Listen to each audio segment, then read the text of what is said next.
Welcome back into the Sports Source. This segment brought to you by Parkside Cabin Rentals, the absolute best selection of cabins in the Smokies. Whether you need a place for 2 or a place for 22, they've got it, literally. Big or small, different floor plans, fireplaces, decks, hot tubs. ParksideCabinRentals.com. That's going to fill the needs you have to get into the Smokies. You up in Sevier County, Parkside Cabin Rentals. All right, here were my top 10. Let's go through this on the icons. Neyland, number 1, Summit, number 2. Manning was number 3 on my list. John Ward, number 4. Then Fulmer over Majors by a hair.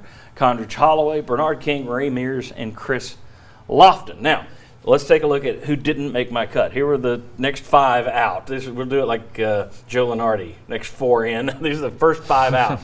Al Wilson, number 11, because I just think he represented that 98 national championship team. He was the guy that people think of. Ernie Grunfeld was number 12. Shamiqua Holdsclaw, I had a hard time thinking of another Lady Vol because they've had so many great ones. I went with her because she's the only one that was a 2-time National Player of the Year. Yeah, but I would say Candace Parker, but that's okay. Well, I would say she wasn't a 2-time National Player of the Year. That's right. Number 14, I had Todd Helton.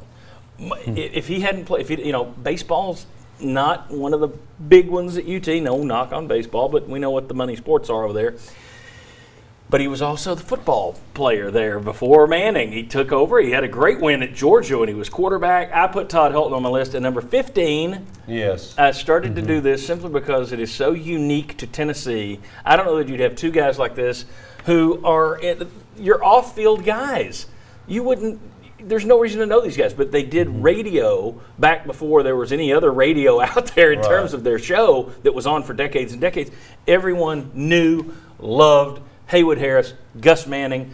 I wanted to get them into this show because, to me, they are icons, and that is incredibly unique to Tennessee to have 2 men that associated with UT that are that well known that weren't coaches or players. Right. All right.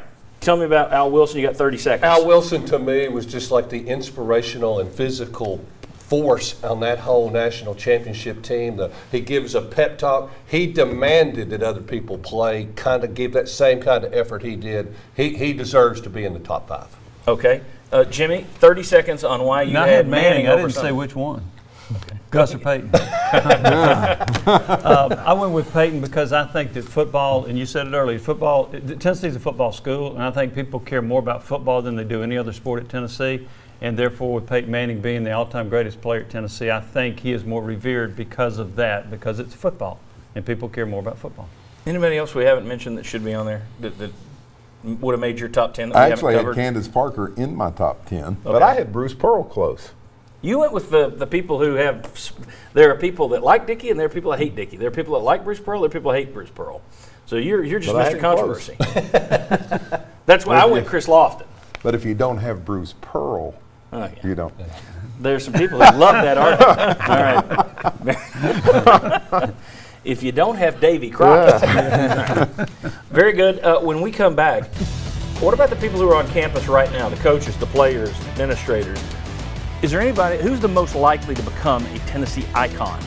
I got one that's a lock, and all he has to do is one thing. Come on back.